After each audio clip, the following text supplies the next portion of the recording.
Welcome to Leader U by Black River Performance Management, where we believe work should fuel the human spirit, not drain it. In this leadership podcast, we will dive into the lived experiences of people flourishing in today's workplace and beyond.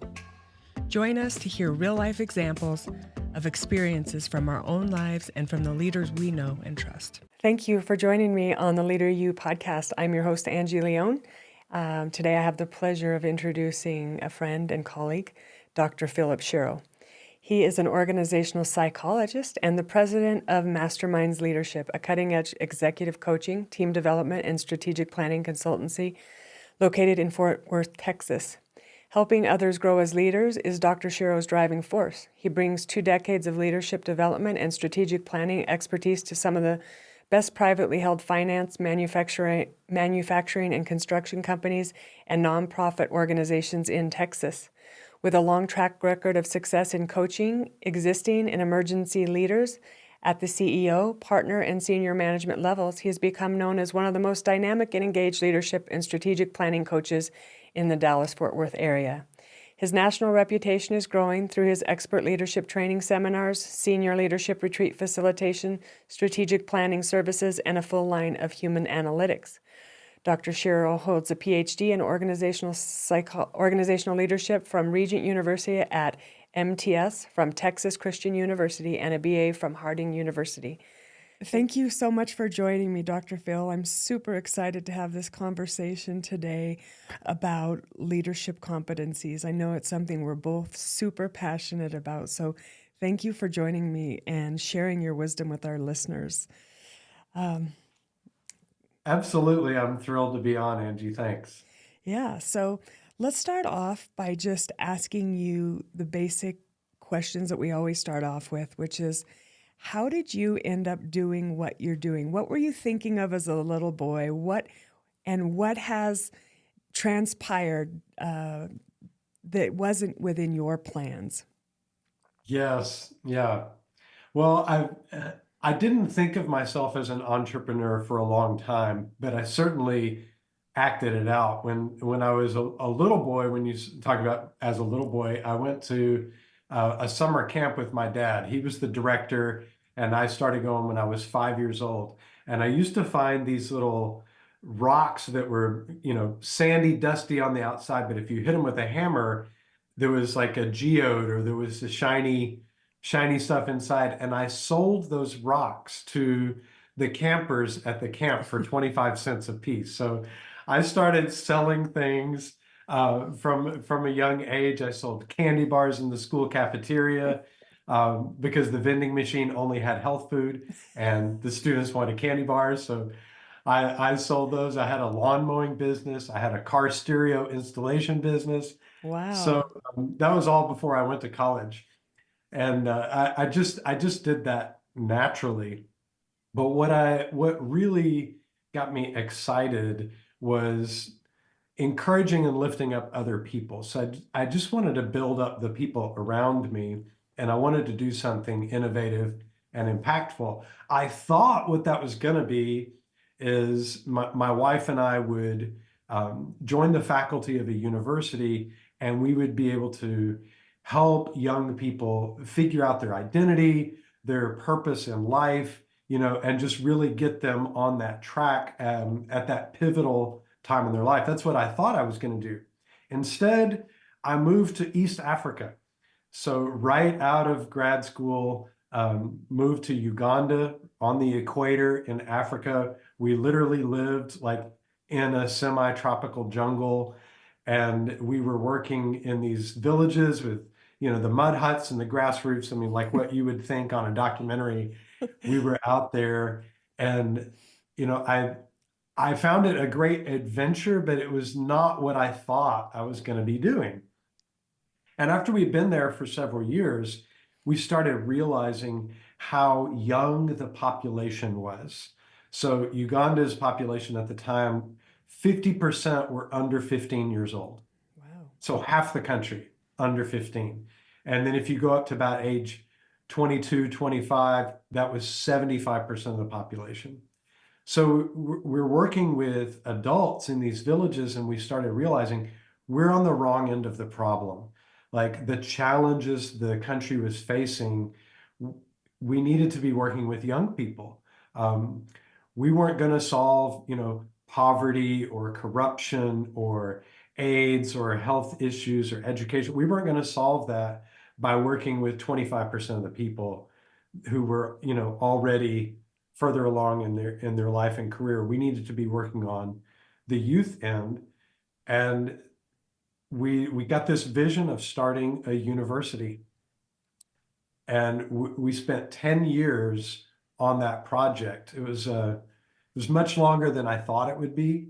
But eventually we opened the doors to Livingstone International University. That was in January of 2012. It's still open today. They've had 8 graduating classes. There's Wow. like 300 students on campus. And it was such a thrill because it's kind of came back to what we thought we were going to do of, teaching at a university and working with young people. We end up on the other side of the world, building a university and doing that on a whole nother level. Crazy. And our vision was for leadership development.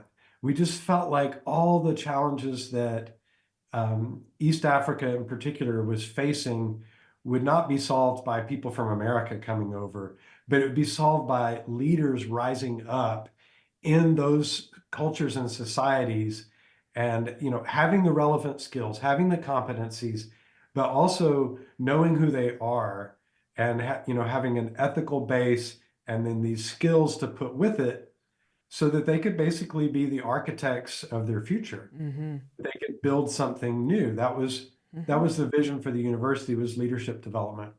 Yeah, so you're So giving them all the tools to be successful. exactly. So that's what we were doing. And then in 2013, like just 2 years into the university, we ended up having to abruptly move back to the US. And so I found myself, in Texas, um, with my own, purpose kind of up in the air, a big question mark of like, I was doing this very impactful work. What am I going to do next? Huge transition, right? Huge Yeah. transition, like, reevaluating Yep. everything and kind of rebuilding from scratch. I'm sure some of the listeners to this podcast have gone through incidents where they felt like they kind of had to start back at the beginning, Mm-hmm. um, or just completely reboot their career or their life. And that moment for me, Mm-hmm. about a decade ago. And out of that, um, I leaned back into that entrepreneurial spirit and started a leadership consulting company. And we just celebrated our 10th anniversary. Congratulations. I know you're creating a lot of ripples of impact. And I'm happy to be able to partner with you on a lot of things and the work that you do. And we're like sold. We're in this to really help illuminate and skills for leaders. And we know that, like, to live a value-based life, you may not even have the skills to live out the values that you have. Yes. And so, slowing down and really focusing on the human part and really how dynamic we are as individuals, and figuring out what people are struggling with, Hmm. what would make their life better. Is it difficult conversations? Is it interpersonal skills? Is it appreciating others? Is it, we all have some things that we really are our superpowers. Hmm. And then we have things that possibly we may need to upskill because the job or our relationships require it, right? Yeah, absolutely. And I think with those superpowers, um, often we don't value that as much as we should, because what comes naturally to us, feels easy, and we think if it's easy, maybe it's not valuable. Um, but we do have those superpowers, or those inbuilt talents or skills, and I think a great place to begin building new skills is first learn to value what you have and see that, and understand not everybody has Mm-hmm. that Absolutely. skill. I think one of the skills that I took for granted in myself is sort of a natural sense of confidence. Mm-hmm. Even if I don't know what I'm doing, I still feel like, oh, well, I can jump in and figure it out. My life motto is, how hard can it be? I So love that. I just jump in and do things. My wife tells this funny story of, we were in Kenya at a retreat center, and I noticed across the field from our cabins were all these beehives. And I asked the retreat staff, I'm like, hey, do you guys have honey from these bees? I would love to buy some of your honey. And they said, oh, it's really disappointing. Our beekeeper left a month ago to take a job in the city. And so we don't have a beekeeper. And I was like, huh, How hard can that you, be? do you have a bee suit? And they're like, well, yeah, I mean, we bought that. The beekeeper didn't own his own bee suit. And I was like, really? And they said, yeah. And I said, do you have one of those little canisters that makes smoke? Because I remember one time on TV, I saw a beekeeper using the little smoke thing. And they're like, yeah. And I was like, well, could I see those things?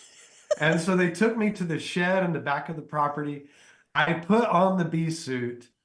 I got duct tape out of my truck and I taped up the cuffs and the pant legs, and I taped down, I had my wife like tape down the hood in the back because I didn't want bees crawling up. And I climbed over the fence and I went out and I harvested honey from these beehives.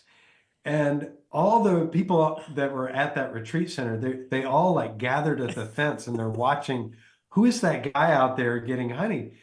And Laura was like, well, it's my husband. And they're like, oh, like, He's a is he beekeeper. trained in beekeeping? Like, and she was like, no, he has a large amount of stupid, but he's out there, and I'm just like, well, how difficult can it be? I saw it on TV once, and, I people do YouTubed this. it. Right? Yeah. That's So, incredible. I have that sort of innate confidence. And I remember when the university started, one of the essential programs or differentiators on our campus is we had a 4-year mentoring program. So freshmen were mentored by a faculty or staff member. And then sophomores were mentored by a senior who was at the 4th year of it. Juniors were mentored by an outside, business leader in their area. And the seniors, their job was to become a mentor. Mm-hmm. They would have gone through 3 years of it. So we built this mentoring program and we're launching it. And I've got, 3 young men in my mentoring group. And one of them asked me, is like, how can I become confident? It's like, you stand up in front of a group and you just seem to be very confident. How can I become confident? And I realized I hadn't really valued that trait, Mm-hmm. and I didn't know how to teach somebody else. And it surprised me. I'm like, oh, well, that is true. This comes naturally to me. Other things are very difficult for me, like, follow through, consistency, following procedures, detail work. All those things are very difficult for me.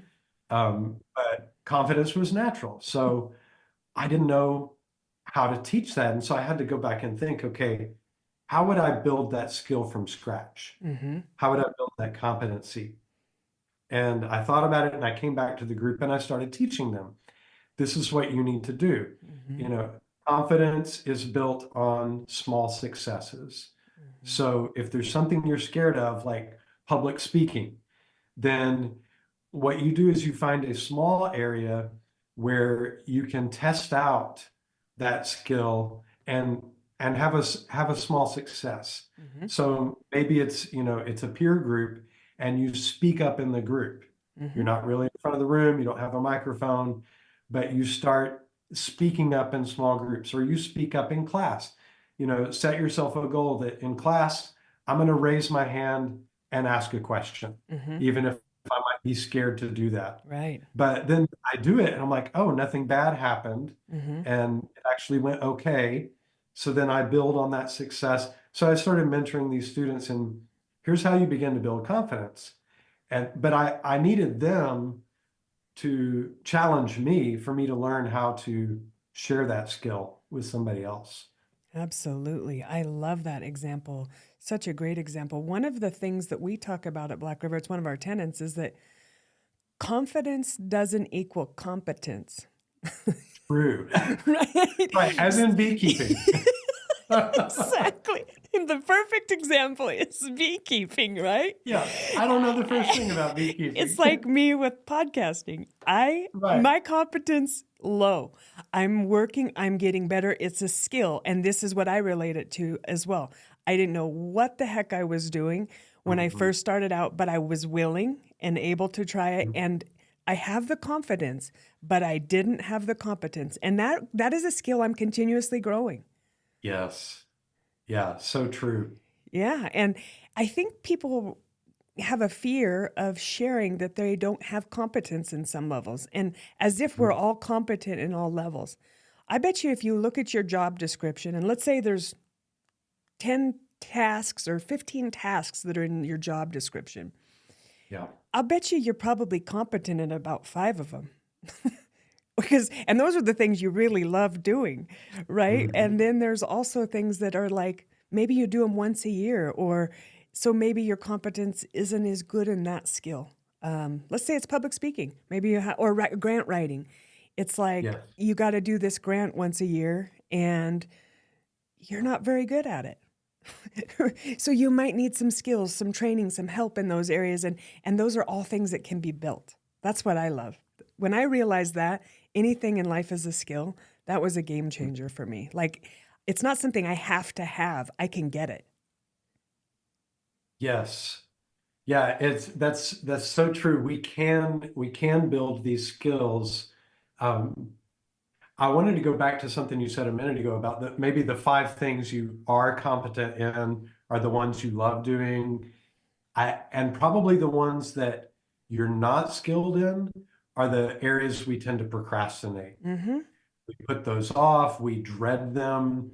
Um, like I know nobody likes doing taxes, uh, but Right. Right time of year to say that. right, is it? Oh, it is, right? That's so true. But I realized several years ago that I put it off and put it off and put it off because there's certain skills around tax preparation that I was not good at. And one of them is finding all the information that I I feel had like I'm not speaking to a filed. mirror. I feel like I'm talking into a mirror. You're high eye, aren't you? Oh yeah, yeah. But like I'm like, oh, I didn't file or organize the Where is receipts for that? the information.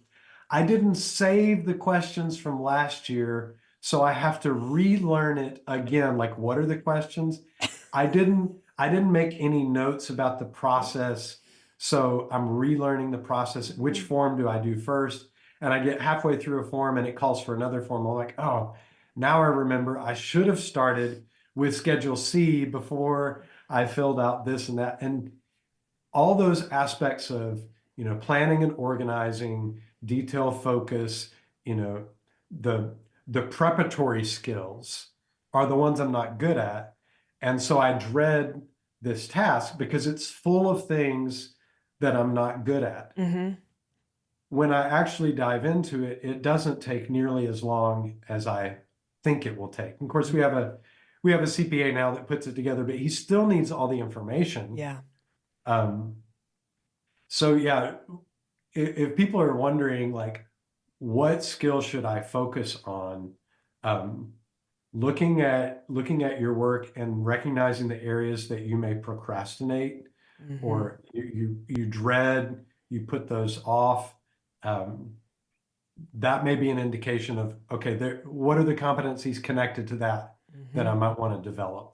Absolutely. And those are skills that I continuously need to work on. And it helps when you're married to someone opposite of you, doesn't it? Yes. Yeah, that's my first tip is marry somebody with opposite strengths. Yes. Yeah, the yin to your yang. That's what I feel like we both have. And that is good. It's helped me be grounded. It's helped me to, check, be more detail oriented. I'm still not as precise as I'd like to be, but I'm getting systems and strategies that help me stay more organized. And also, like, having help and asking for help and delegating in areas also, like you said, that you still need to know where you're keeping things, but getting a system and having somebody that's really good at organization help you develop that. Then all you have to do is manage it. That was a game changer for me too. Just like learning. I've held a lot of coordinator roles, even though I'm a promoter. Yeah. And coordinator roles require a lot of data and a lot of tracking of cases. Like I tracked surgical cases and how many cases have they scrubbed and Yes. and how many of all of these kinds of things and what are their grades and what are their shot records and all of these kinds of things, right? So as I think about those roles, finding people that had systems and knew how to organize it and what were best practices, I think like leaning in on those people that are super good at it and asking for help and being, willing to say, I don't know, this is not an area of strength for me. Could you show me and walk me through this? Because what would take them probably 10 or 15 minutes and they'd probably feel great to help you, when it might take you, a week of stress before you even get started. Yes. Yeah, Angie, you're really zeroing in on, I think, something that's critical in self-development, personal development, leadership development, and that is discerning and focusing where to put your effort. If you're going to learn a skill, before you learn it, like how can you delegate? How can you leverage team members? How can you use systems? Um, and then when all of that is done, there may be one thing that you want to focus on getting better at. But a lot of our jobs, we don't have to be good at every single thing. And as human beings, we're not really able to develop multiple skills all at the same time. Right. I think about one of my passions is mountain biking. I love mountain biking. It's fun, and I have whatever, just level of coordination and balance that I brought into the sport allows me to enjoy it to a certain extent. But when I'm working on skills, it's not fun. Um, Yes. like I enjoy the sport, but when I need to develop a skill, for that period of time, it's not fun, it's work. And I can only really work on one skill at a time. Like cornering is pretty challenging when you're going downhill and you're on dirt and there's rocks and roots that destabilize the bike. It makes you want to not lean over because you feel like you're going to slide or fall. My son was riding behind me and he's like, Dad, do you realize here's what you're doing in corners? You're leaning back off the bike and you're cutting to the inside of the corner and you're doing this and that. And I was like, yeah, you're right. So then I start working on cornering. While I'm doing that, it's not fun. It's concentration. And so in your career development, you really want to just pick one thing at a time to work on, and let the other things be solved, like you were saying, with a system, with a teammate, with some delegation, asking for help. If you try to get good at 5 things at once, you're not going to get good at any of them. And developing more self-awareness around what those things are. That's the first step, right? We don't even know where to begin if we haven't taken time to pause and be like, how am I doing? Or asking for feedback, or finding what is my rub? What are things that are annoying me? What am I struggling with? What am I procrastinating at? And just taking some time. What am I fearful about? What am I pretending that I know that I don't know? And who could I ask and who could help me? Yeah, such great questions. Angie, I'm curious, what do you think in your experience and work, what do you think are some of the obstacles to competency development? I think fear is probably one of the biggest ones of admitting that you're not really comfortable, because I think people come to work in the workplace. I think people come to work, or let's say you're even talking about mountain biking. It doesn't matter what the competency is. I think it's admitting that maybe I'm not as good at this as I'd like to be. And that's a hard step for a lot of people to make. That's probably their own challenge, their own internal barrier that isn't even external. That's their own barrier. And Mhm. and I think that comes from they want to impress and please people. They want you to feel happy that you hired them and that you didn't make a mistake. And they're trying to do a good job for their families and for their employer, but so they don't want to let you down. Mhm. So I think that's an internal barrier. The biggest one that I see when I'm coaching people, they're like, Mhm. I don't know what I'm doing. I'm just kind of faking it till I make it. And I'm like, well, you know, so we all have been there. And that's one of the things where, but sometimes it's just asking for help. There are people that are willing to get you the support you need or help remove some of the barriers that might be coming up that are external barriers, like things in the workplace or the workflow that someone could actually help remove. Maybe there's a cog in the wheel or somebody that's not helping you get the stuff that you need, the information blocker or whatever's going on. Or having a difficult conversation, that might be an obstacle because somebody just doesn't want to say. There's fear in that, right? Yes. Yeah, I think you're so right that fear and also this false expectation that I should already be good at Oh, something yeah. and that I need to show up to my peers or my boss as already competent Mm-hmm. uh, when I'm not. So recently, my wife works with me in our practice, and she helps develop managers to leaders, and she works with first-time supervisors. So she decided recently, I should probably start networking.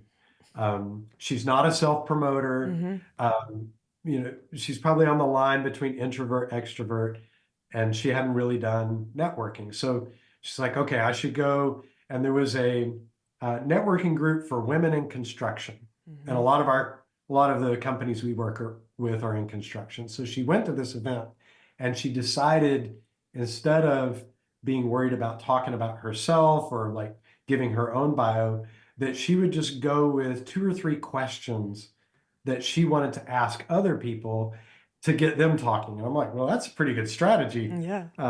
So she went and she asked um, some of these women had risen up in leadership in these different companies, and she asked them, what was kind of the secret to your success that enabled you to, in a male-dominated profession, Mm-hmm. to become a leader and become recognized and rise to this position. And the most senior person she talked to said, I was willing to ask a lot of questions and ask for help when I needed it. That's such gold. Like you could think like the double fear: one, I'm a junior person, I don't want to appear incompetent. Two, I'm a female in a male-dominated profession. If I act like I don't know what's going on, that's going to perpetuate the myth that maybe Mm-hmm. women can't lead or women don't know what's going on. But she said that was actually the secret to her getting successively higher leadership roles and responsibilities, is that she would ask for help and she would ask questions when she didn't know things. Yes. The opposite of what we would expect. Mm-hmm. And you know what it kind of reminds me of too is there's a difference between confidence and cockiness. Yeah. Yeah. And I think about my days too, working in the operating room. We were instructed and taught to not tell the surgeon if it's your first time doing this total knee. That's Yeah. not the first thing the surgeon wants to hear when they walk into the room is, I've never done one of these. Mhm.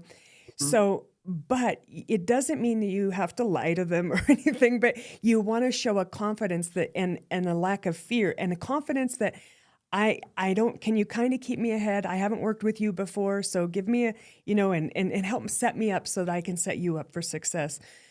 Come in with confidence, still ask for help, but also Mhm. show some, like, you're going to be okay. You may not have done a total knee before, but you understand the instruments. You've done a lot of ortho. You've done all of these different things. Show confidence and make the surgeon feel confident in your ability that you will be able to anticipate their needs. So those are some of the skills that I really look back and I think that's probably where I learned a lot of confidence is trying to make the surgeon feel like, I got you. Even I may not know everything, but I know how to figure stuff out. And if something goes bad, I'm going to know who to ask. I know I'm going to keep things smooth and I'm going to pay attention and I'm going to ask questions when I need to. And so there is a fear about asking and not knowing. And I know what that anxiety feels like inside when you're just like, I don't want this to go bad, and especially when you really respect someone and there's a patient on the table and all of these things, that can be a high stress environment. But I think sometimes we take it like even something as small as like you said, grant writing or, we're talking about grant writer, mountain biking, any of these things, sometimes we make those a huge deal too. Mhm. Like as if somebody's life is right there. And it's like, it's okay to say, you know what? I haven't written many grants. I haven't done many podcasts. I'm new at this, Mhm. and in having a beginner's mindset and being able to be okay with, I'm here to learn and I want to ask questions because I want to get better at this. Yeah. So for people that recognize that kind of fear or that obstacle of what are other people going to think of me Mm-hmm. if I say I'm not good at this or if I ask a question. I read a study a couple of years ago that just completely upended my assumptions. Mm-hmm.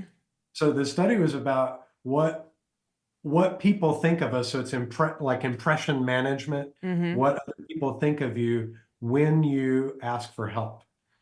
And the study found they did a live, um, experiment where they've got control groups, and the group that asked for help were more highly rated, more highly perceived by the people who gave help, Mm-hmm. and those people were more likely to help them again. Absolutely.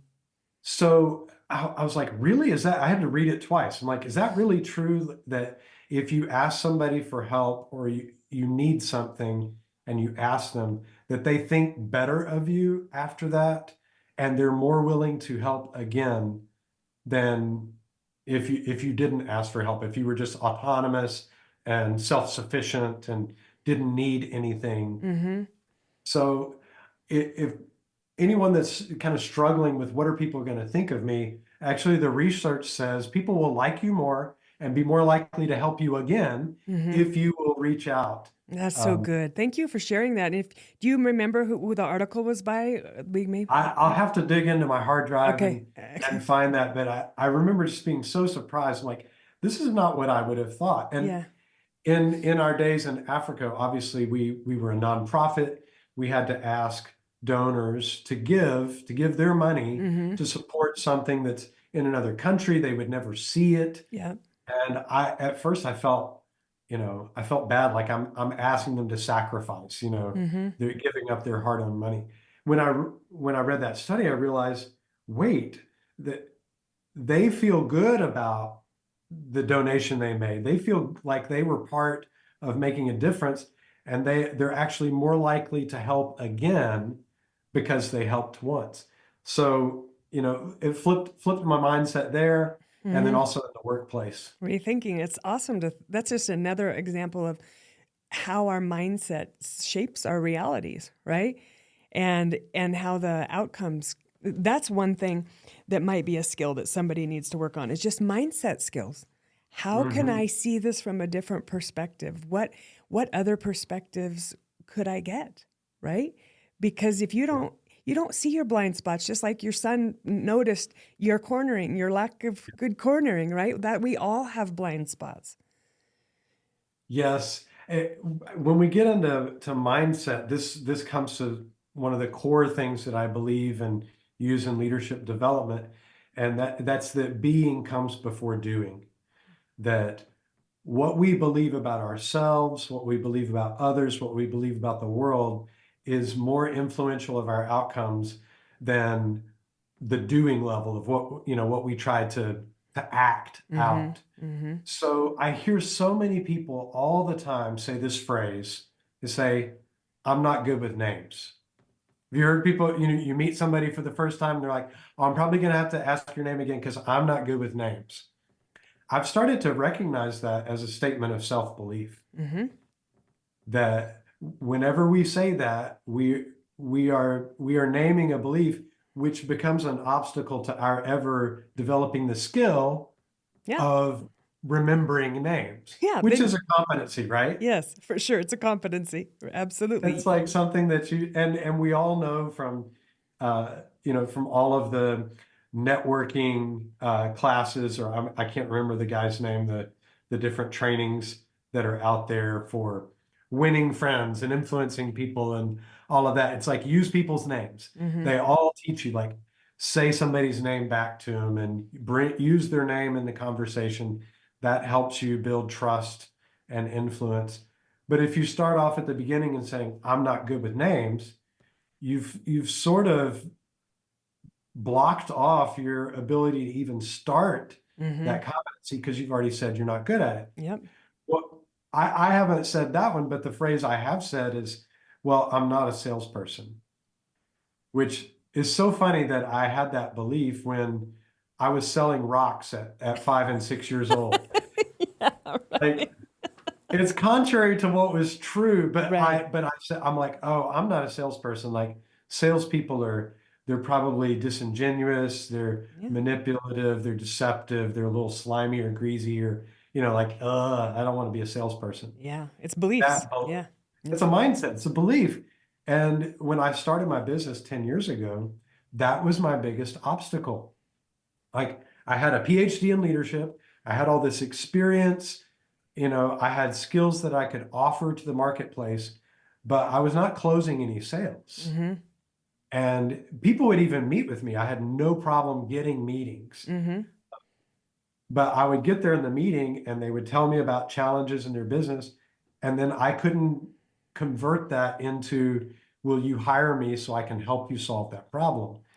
And part of my obstacle was a mindset. Your Well, constraints, the way you were seeing the world, right? I didn't believe that I could do that or be that or that I was that person. Yep. And so nothing would move until the mindset changed. Yep. And language is the wardrobe for the soul. Oh, That's not mine. I wish say it that, was. say that again. That's a Peter Crone-ism. It Okay. is language is a wardrobe for the soul. And you think Wow. about how it can bind you like a straitjacket, or it can Mhm. empower you. So you have to listen and discern the language that you're saying. And I catch myself saying those disempowering statements, and I'm just trying to it's a skill that I'm working to develop as well. And I've said those Mm. things like, I'm not good with names. But I know I'm getting better with names. I'm actually working. The language I use now is, could you remind me your name? I'm trying to get better at working at remembering names. So it's helpful for me if I know where you are, what your name is, and then I think of one other thing. So 3 things that kind of get my brain to remember something about you. And I almost always can remember where they're from. I can remember their face. But if I try to remember 2 or 3 things, I can remember their name. But if I just get their name, it just goes away. So I'm working. It's a skill I'm trying to build. So please don't be upset if I ask you again, because I'm trying to get better at this skill. Yeah, that's so much more positively oriented. It's got intention behind it. And I would say, going back to that expectation that we would already be good at something, if we can admit that I'm not today, but I'm working on it, we are free to use hacks to help us. Mm-hmm. And I want to give 2 quick examples. One is about the names. So we think if we're going to get better at names, that all the getting better will be in the spur of the moment, like when they introduce themselves. What incredible pressure to put ourselves under, to Right? say, I'm going to get better at this, but I can only get better in the heat of the moment. Like, that's not how athletes prepare. They don't say, I'm going to get better at, you know, hitting or catching or passing or blocking in the game. No, Right. like, wow, like, if 50,000 people are watching me and I'm going to try to get better at a skill right in front of you. Yeah. No, that's backwards. I'm going to work on it outside the game Mm-hmm. and develop some hacks and tips and techniques and practice that Mm-hmm. so that when I get into I'm at a networking meeting or I'm at a business meeting, um, that I can deploy that skill, not in practice, but so for example, one of my hacks for names is, if at all possible, I like to get names in advance and memorize the names before I meet the people. Mm. So you can do this with a Zoom call. On the calendar invitation, it'll show everybody who's accepted. Mm-hmm. So let's say I'm going to go into a call with people I don't know. Mm-hmm. I can go on the calendar invite, see the list of names, and I can memorize those names. It's probably going to be what, 5 people or maybe 10 Mm-hmm. before I ever meet them. Yeah. Um, when I teach a leadership course, I get the class list in advance and I memorize the names before I get in there. Mm-hmm. And then when I get in, now to your point, I'm putting the name with a face. Oh, you are Linda Smith. Mm-hmm. Oh, I can, I'm now connecting it, and then I can learn one fact Mm-hmm. about them and then Yep. put that together. Mm-hmm. But to try to just walk in and say, oh, I'm going to suddenly just be good at this, I think is unrealistic. It is not really setting yourself up for success. That is a huge hack. I love that, and that's some of the skills that I've been working on as well. Doing that, I'm getting better at it. I haven't Yeah. arrived yet, and that's one of the things that I think, as somebody who's also taught higher ed, that we're used to graduation and commencement and this whole certification or a set of letters behind our name, and then we're complete, right? And, Mm, and it's like, right. I've arrived. And that's actually not true in the and personal development sphere. It just never ends. It's a journey that it never ends. It's continuous lifelong learning. And I think we have to shift our mindset as it relates to skill development, that this is a lifelong process. There is no letter behind your name or a diploma that's going to make you arrive. Yeah. I, that that's such a powerful insight. And going back to when I started my business and was having trouble with sales, um, I had that obstacle. I'm like, I have this degree, I have this experience, that should be enough. Like, why can't I just have a successful business already? Because I've already done all this work. And to realize, well, there's still another skill I need. Mm-hmm. That it felt like a blow. It felt like, oh, well, after I've done all this other work, why should I have to invest more time, effort, energy to learn something else? Shouldn't I already be complete? But to your point of shifting that and saying, I'm a lifelong learner, I'm always going to be a student at something, I'm always going to be an apprentice somewhere, and that's a choice, and it's who I am. Then when things come along like AI, and like, well, does everyone listening to this podcast feel comfortable with crafting a prompt for AI and getting the results that they want, or following through that? That's a skill. Mm-hmm. And even though AI will do a lot for you, you have to, it's garbage in, garbage out. You still have to put the instructions and refine it. And people might be intimidated about adding a new technology, like, oh, I'm already good at whatever field I'm in. Now you want me to go back and learn this? Mm-hmm. It can be an obstacle if we feel like, well, because of my education or my experience or my tenure, then I should be done with that. That's an obstacle that's really doesn't fit with the reality of the world. That's so good. And I want to even go deeper, because you touched on something that is soul deep. And that is the obstacle and the belief that you just weren't enough to begin with. Like the degree was going to make you, it's hustling for your worth, right? It's an actual constraint that you're not enough. And so the actual degree or the certification or whatever, this is going to make you enough. There's a belief that you back there that is actually holding you back more than any paper or, you know, it's skill development. You already have everything you need. You're already complete. Skill development is only just going to enhance, just like if you were a professional mountain biker or a baseball player. Like, you've got to work on skills, but you already are enough in your essence and your being that no piece of paper or degree or any graduation or anything like that is going to make you qualified. You already are. That is deep and it is true. It's that being level. Do I fundamentally believe I'm not enough for the Mm-hmm. situation? Then that's going to affect all my outcomes and all my behavior. And like you said, the hustling Mm-hmm. for worth. Um, yeah, I mentioned when we made the big transition from Africa back to Texas, um, I really took a hit to my sense of, am I enough? Oh, yeah. Is my value, because I've been doing this very meaningful, purposeful work in a developing nation. And, I never had to question, like, was my work meaningful when we Right. lived in Africa? It was hard, but the meaning was all around me. I mean, it Mm-hmm. was just obvious. Coming back to Texas, I thought, well, what do I have to add? Right. There's already universities here. They don't need me to build another one.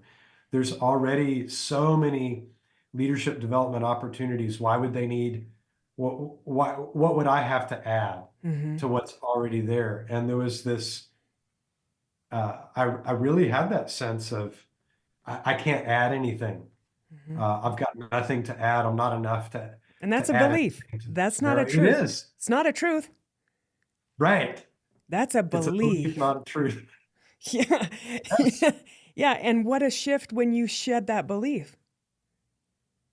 Like, you already are enough. And all you need to do is work on some skills.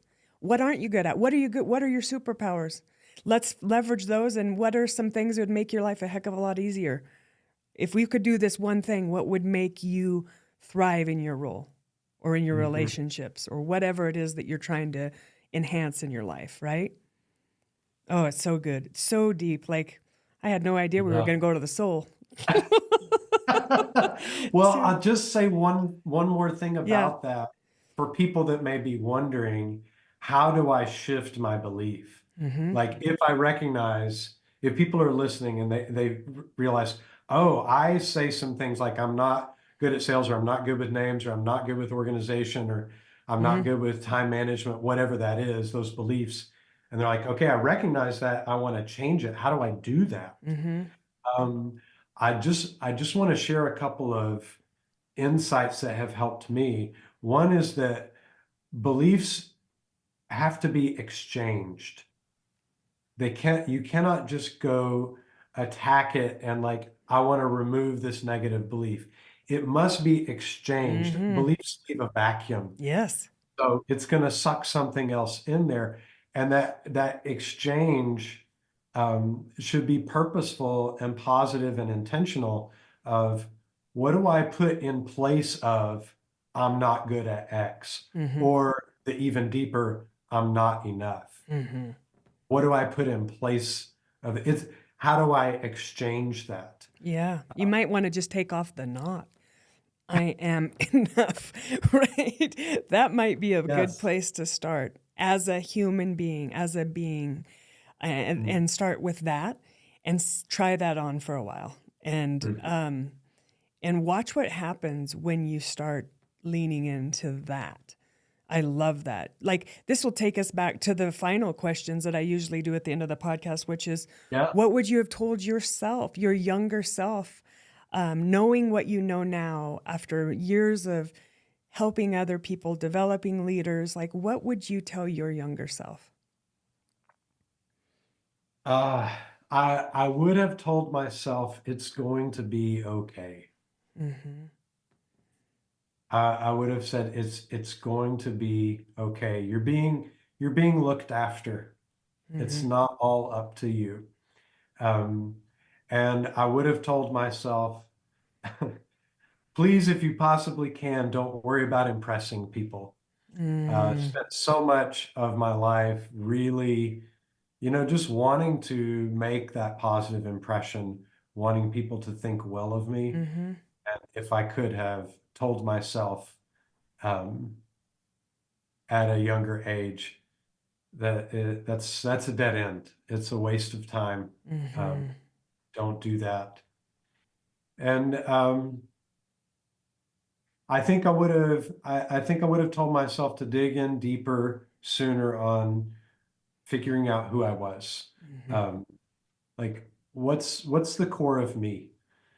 Um, and getting comfortable with that apart from what anybody else thought Mm-hmm. or whether the world thought that was valuable or good or not, Mm-hmm. just to learn who am I apart from anyone else. Yes. Because that identity I'm learning more and more is so crucial to everything I do. What I think of myself, who I believe I am, shows up everywhere in my marriage, in my parenting, in my friendships, in my work, in my career, in all of those arenas. It shows up, and it's worth digging into. I'm worth digging into. Absolutely. Oh, this is Yeah. so good. I think this is going to fill some hearts and souls. I really feel like this is meaningful, juicy conversations that need to happen.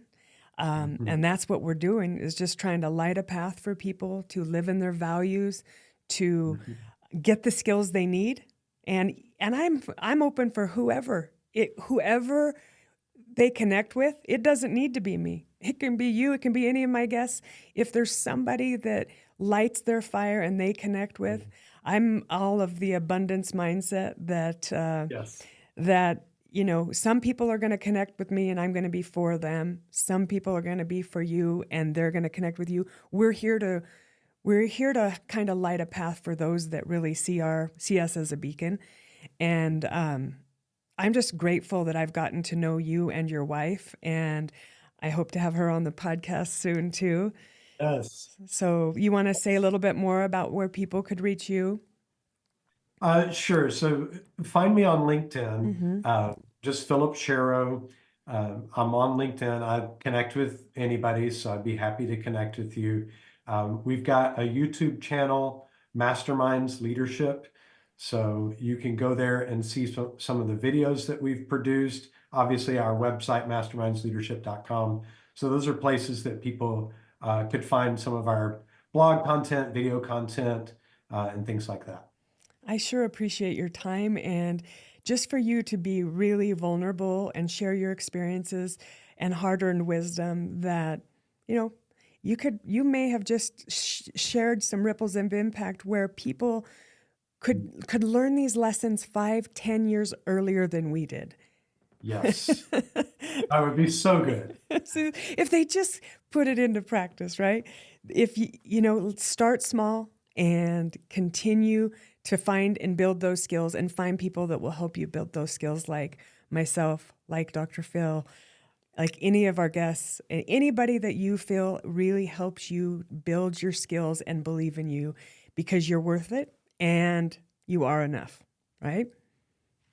That's so true. Angie, thank you for carrying the torch and holding it high. Thank you. I really appreciate your time and all the work you're putting in to light a path.